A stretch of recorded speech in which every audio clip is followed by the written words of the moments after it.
Whoa. How's it going, everybody? So today I'm going to be building a collection box. This was ordered by my father-in-law who works down at the local church. And he said he wanted something that was really sturdy.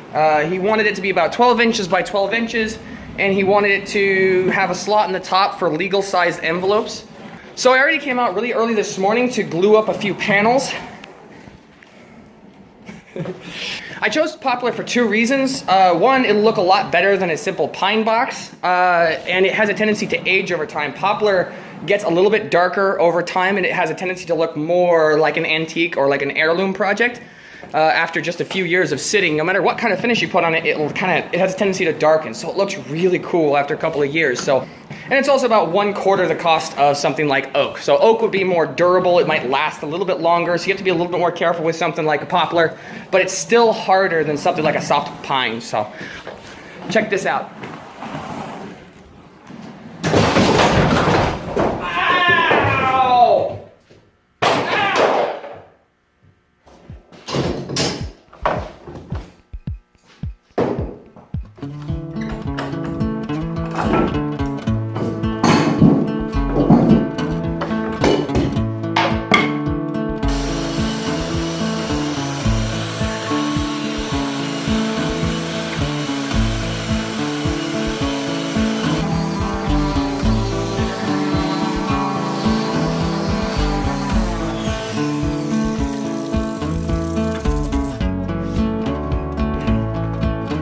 Okay, so a box is going to have 6 sides.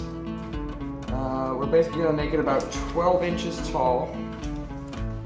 This will be 5. And this panel here will probably be the bottom. It's going to be a little bit smaller than the rest once all of the curves are cut. So that will give me all 6 sides.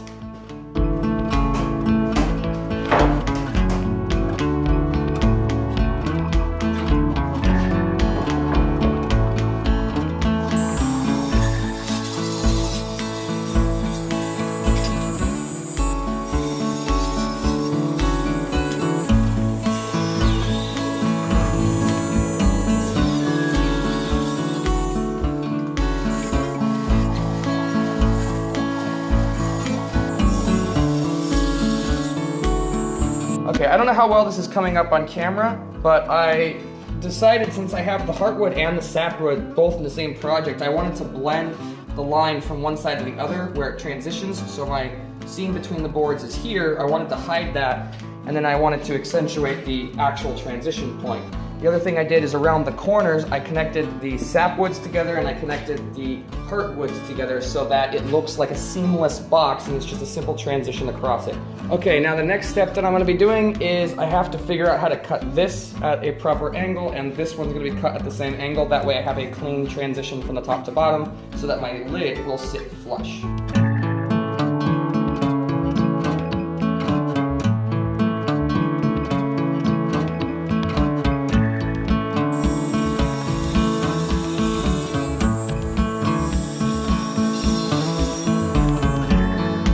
Okay, so I got these pretty good. They are really not bad at all. They're exactly what they need to be.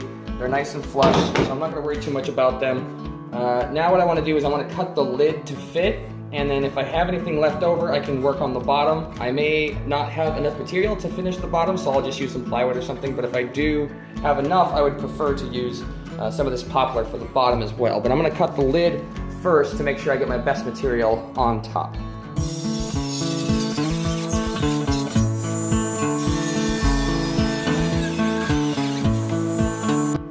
So it turns out I do have enough of this scrap left over that I can make the base out of it.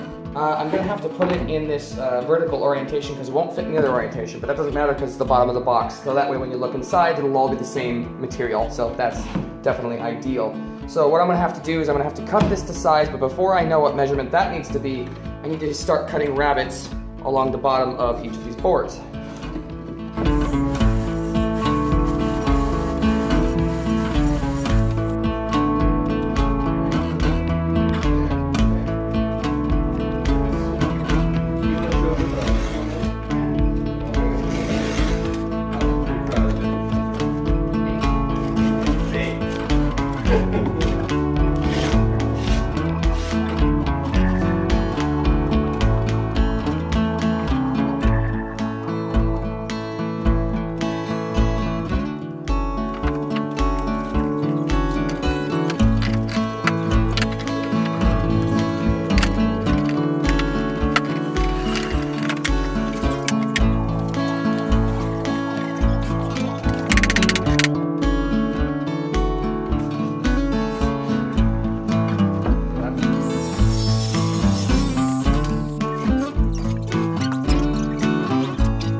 we go. That's it.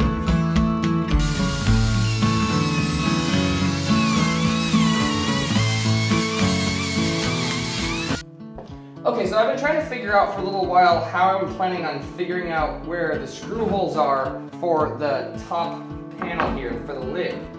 I'm trying to figure out where to put the hinges, and so what I decided to do was to make these slots a little bit wider than necessary so that when I put this on the front, I can align it the way I want.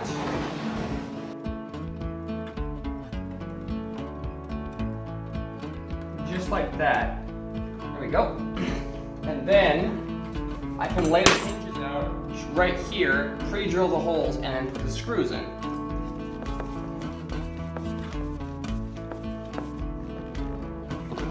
Okay, so it turns out this project actually needs to be finished by Sunday. There we go.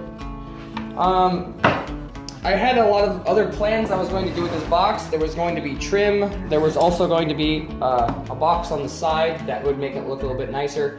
But to tell you the truth, this actually looks pretty good as it is right now. And since it has to be finished in just a few days, and I don't have any other days off to work on this, I'm going to go ahead and start the finishing process. Each step is going to take about a day. That's why I have to do that. So I'm going to go ahead and put a pre-finish on it tonight. I'm going to put a stain on it the next day, and then I'll put a seal coat on it, or at least a few coats of a seal coat over the top of it after that. The last step I'm going to have to do is I'm going to have to put a lock in it, and then I'll put the pre-stain on tonight, and then tomorrow night I'll start the staining process.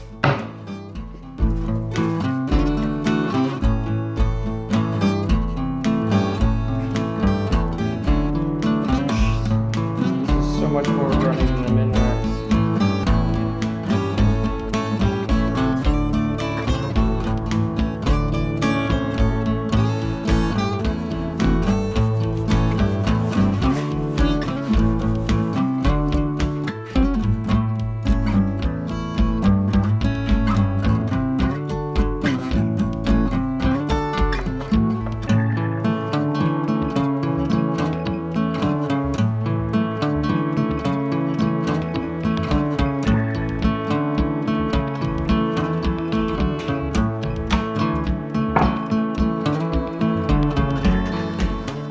Okay, so for the last part, I need to figure out where exactly this lock is going to go. And so what I've decided to do is I've already found the center of the box, and the other measurement is going to be, let's see, yep, right about there. So that's going to give me about my measurement. So it's going to be 2.37 total. I'm going to do 2, 3, and that is going to be my depth. The other thing I have to pay attention to is because there's flat spots on the side here, I don't want to just drill a round hole to fit this. I also want to account for these flat spots, and so I'm going to take a Forstner bit and I'm going to drill 2 slightly offset holes to get this oval.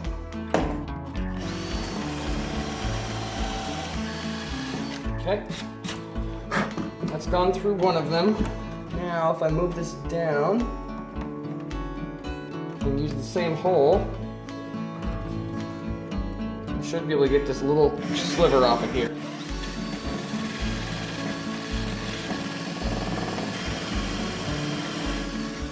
See how all that worked? Yeah, I didn't mess up the surface. There we go. It's an oblong hole. It looks like it's a little off center, so I'll have to do a little bit of filing, but that's not a big deal.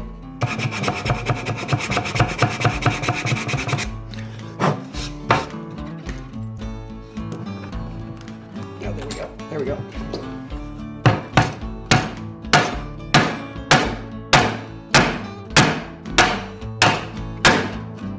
There it is.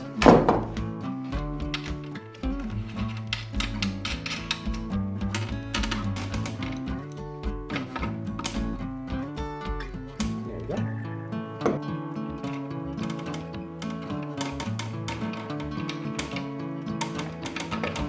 Okay, so it took me a little while to figure out how I wanted this latch to work. I needed something on the inside for the latch, and I was playing around and I ended up finding these old hinges, and I cut the top off of this one and rounded off the corners, and I figure if I could screw this right here, it should make a pretty secure latch. It was either this or I needed to put a piece of wood in there, and I didn't think the wood would be as secure. This will be nice and secure, and also the screws will be on the inside, so that should work. Okay. Now that that's in, look at that. Yes, that is exactly it.